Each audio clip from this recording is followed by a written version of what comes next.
What's up, vapors? Thanks for checking out Daily Vape TV. My name is Nick, and today we're going to be taking a look at the Rocvape Origo CVB. Alright guys, so today we've got another one of these little mini pocket mods to try out for you guys today, and this one's from a company called Rocvape.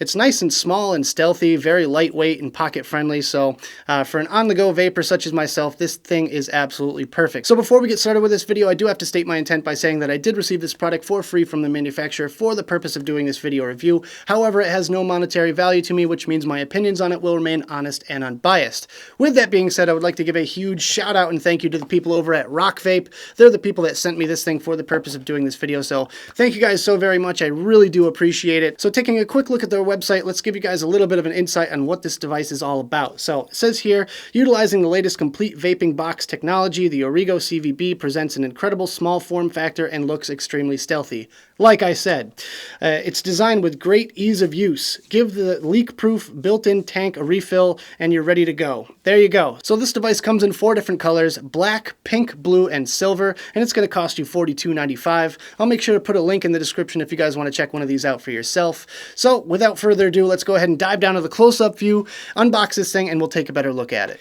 Alright guys, so as you can see here, we have our Origo CVB kit in its original box, so we're just going to take a quick look around the packaging and check out what's inside. So, I don't know if you guys can see this on the camera here, but there you go. You can see the little bit of reflection on there. It's got this nice spot varnish on the cover, otherwise it's a matte box, but that's a nice little touch there. I really like that simple little design element.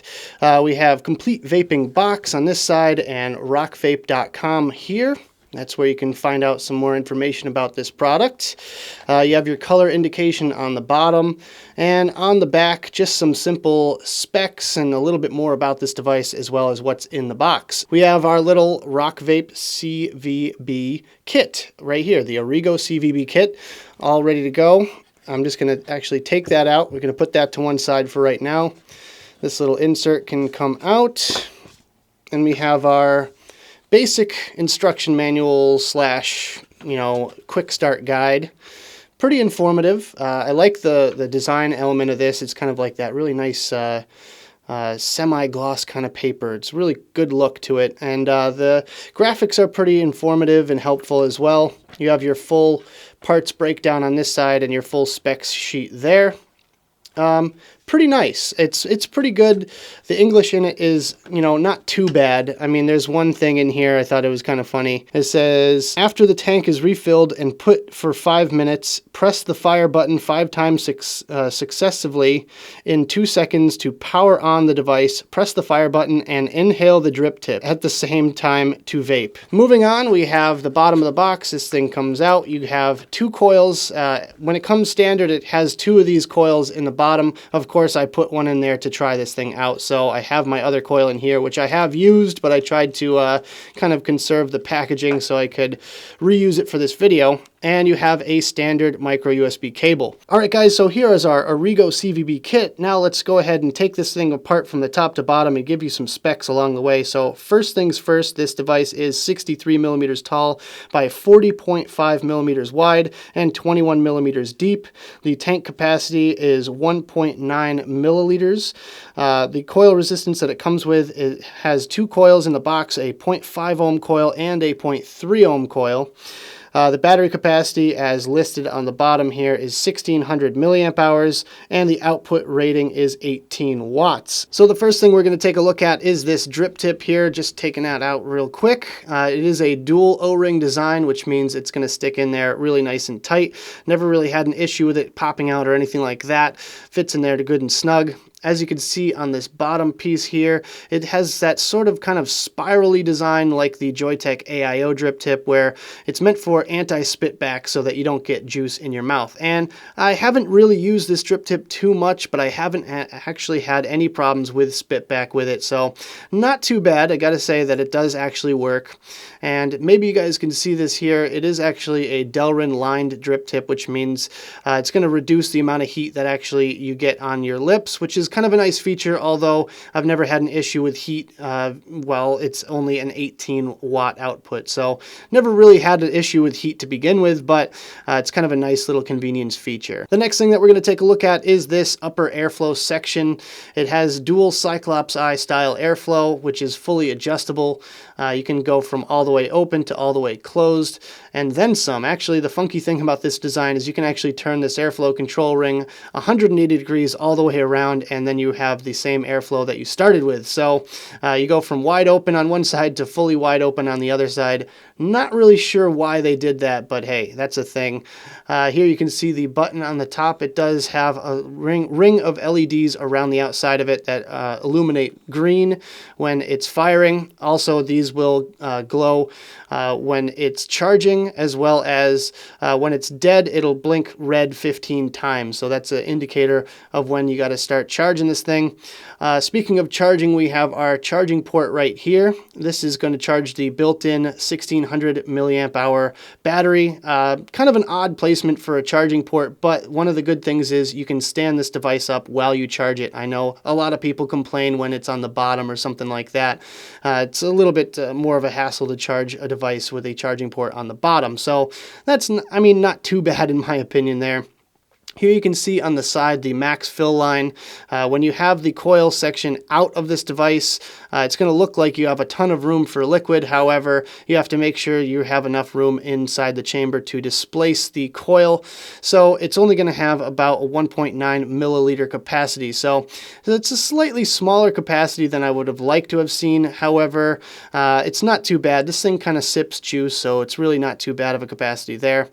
There you can have the Origo CVB logo and the Rocvape logo there. Hopefully you guys can see that pretty good.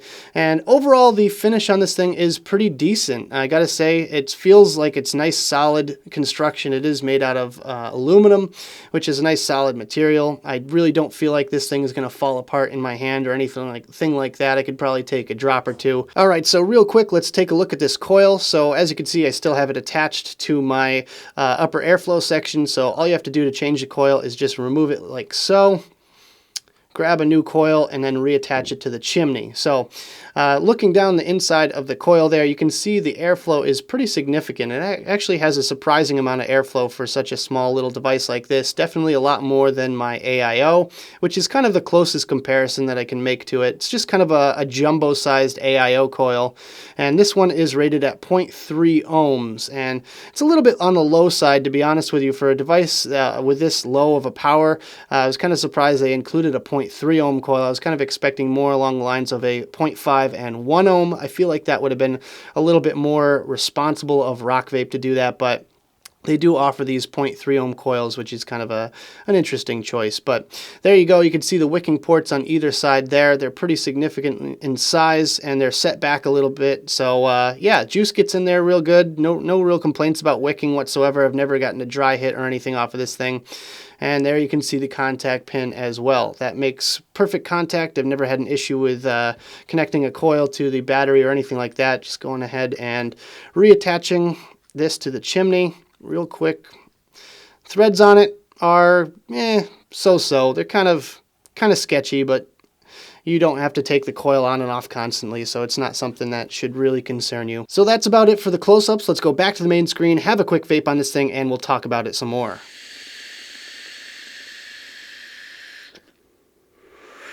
Alright guys, I hope you enjoyed the close-up section of this video. Now let's talk about some of my personal thoughts on this device, some pros, some cons, and whether or not I think it's worth purchasing. Let's start it off today with the pros, and my first pro is that it's small and lightweight. I have been reviewing a lot of these small, lightweight, compact kind of devices lately, and I gotta tell you, for being so small, this thing is actually pretty neat. I really like the size of it. It's perfect for being pocket-friendly, take-anywhere kind of device. This definitely does it for me personally. My second pro is that it's durable. Now, again, I've been reviewing a ton of these little ones lately, and a few of them have felt a bit more cheap than others. This one here is built really solid. It's made out of aluminum, so it can definitely take a beating, and I can appreciate that fact because I am not the most careful person with my devices. They topple over, they get kicked around, I drop them, etc., etc. So made out of aluminum with a Pyrex tank, I can definitely appreciate the durability of this device here. My third pro is that it charges pretty quickly. It's only a 1600 milliamp hour battery, but it is also a pass-through, and it charges in about an hour to an hour and a half.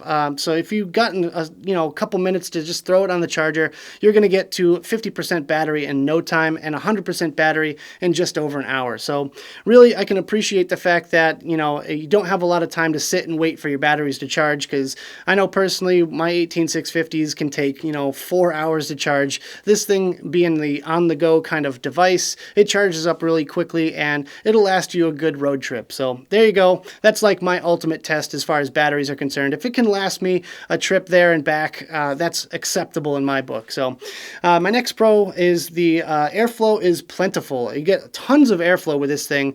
I've been using my AIO again recently, and once I got this thing in the mail, I kind of put that on the back burner for a little bit just to kind of experience the bigger amount of airflow that I get with this device here. It's almost like a dripper. Like, it's pretty wide open for being a small little closed kind of device like it is here.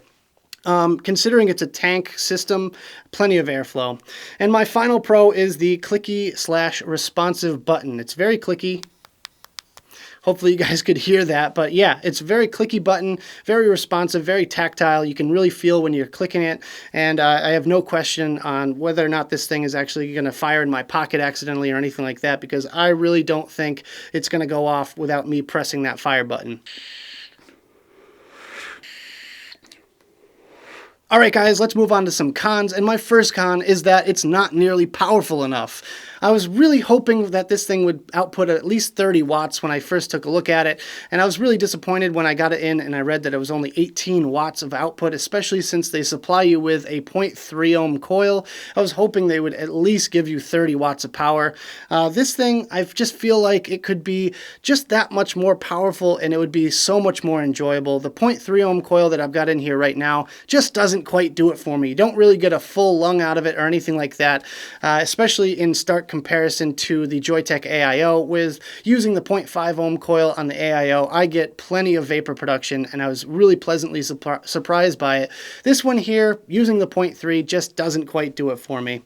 And my next con is that the 0.5 ohm coil gurgles like crazy and leaks all over the place. I was really disappointed because I wanted to use the 0.5 ohm coil because I would hope that it would give you better vapor production, but I was sadly disappointed in this thing when I had got nothing but gurgle. I thought I overprimed the coil. I kept tapping it out on a paper towel, and it just kept leaking. It kept coming out. That juice was all over the paper towel, and I was just really bummed out by it. So I ended up just putting that coil away, popping my 0.3 ohm coil back in here, and it's working marginally better. However, I don't nearly get the vapor production I was hoping for out of it. My next con is that it has a weird buzz when you're using the 0.3 ohm coil. Now, I didn't really experience this when I was using the 0.5 ohm coil. Then again, I only used that 0.5 ohm coil for about an hour before I decided to ditch that idea and move back to the 0.3. But I've been noticing this strange kind of buzzing noise when I press that fire button. We're going to do a little test here real quick. I'm going to put the device right up to the microphone, and hopefully you guys get a sense of what I'm talking about. So hopefully that comes through the audio as well as I can hear it holding it up to my ear, but I really don't like a strange noise coming from my device when I fire it, other than the crackling of the coil getting it fired up. So that's just kind of weird, kind of freaks me out a little bit, and I don't like having it so close to my face if it's making that kind of noise. My next con is that the air holes don't align properly. Now, just having it all tightened down like it is right now, the air holes are kind of at an angle to the device, which I feel like they could have definitely corrected that with a little bit of an extra threading on this thing or something like that. Just kind of making the air holes sit side to side would just make this thing not only look better, but I feel like your thumb, if you got your thumb covering this thing pretty good, it's going to block off one of those air holes. So it just doesn't really make a good, design sense for having the air holes kind of line up like that. Really just kind of bugs me. It's one of those aesthetic things that just kind of gets to you after a while just from staring at the device so long. But maybe that's just me. Maybe that's a bit subjective, but I just feel like they could have easily corrected corrected that issue. My next con is the airflow ring doesn't match. Yeah, this box is nice and black and cool looking, and the drip tip and the upper airflow section is stainless steel, and it's just kind of ugly. Really ugly in my opinion. I mean, personally, I'm all for aesthetics. I mean, obviously function over fashion, but at the same time, they could have made that top piece black. They could have easily anodized those parts or something like that, just to make it all nice and matchy-matchy with the mod itself, and especially with the drip tip. I mean, personally, I would have left the metal sleeve off the outside and just had a Delrin piece, but that's just me. I don't really like metal drip tips to begin with, so subjective there, but I just don't like it. I wish they would have made it all nice and matchy-matchy.